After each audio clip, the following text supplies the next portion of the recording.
Bon, les amis, mauvaise nouvelle, la censure est bel et bien en marche. Alors écoute bien, ça pourrait t'intéresser puisque ça concerne également les réseaux sociaux.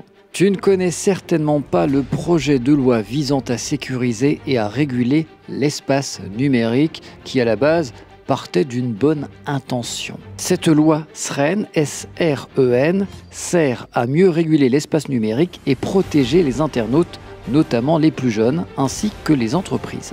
T'inquiète, il y a une douille quelque part, j'y arrive. Qui ne souhaiterait pas protéger les enfants de la pornographie? C'est une excellente nouvelle. Contrer les arnaques, la haine et la désinformation, et c'est là que ça se gâte.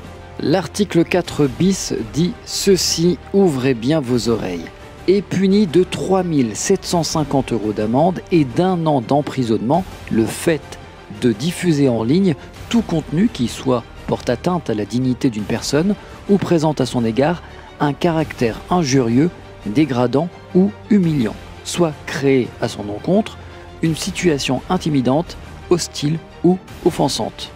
La suite au deuxième alinéa est considérée comme diffusée en ligne au sens du présent article tout contenu transmis au moyen d'un service de plateforme en ligne. Cela signifie que l'ensemble des technologies de communication en ligne soient visées, non seulement les réseaux sociaux, mais également les messageries privées comme WhatsApp ou Telegram. Ouais, t'as bien compris, tu risques d'être poursuivi, y compris pour ce que tu as mis en privé. Alors première remarque, qui décide de ce qui porte atteinte à la dignité d'une personne? C'est assez flou, c'est assez large.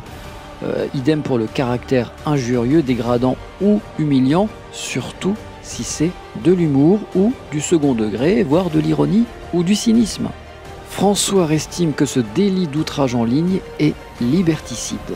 Le journal craint que les journalistes aillent vers l'autocensure. En effet, les définitions de certaines notions sont jugées subjectives. La notion de situation intimidante, hostile ou offensante renvoie au ressenti de la personne visée par les propos. Elle est très subjective. Or, en matière pénale, les infractions doivent être précisément rédigées pour éviter l'arbitraire. Il y a cette fois-ci peu de chances que ce texte soit rejeté par l'Assemblée nationale. Il reste encore un espoir, le Conseil constitutionnel qui nous a tant déçus.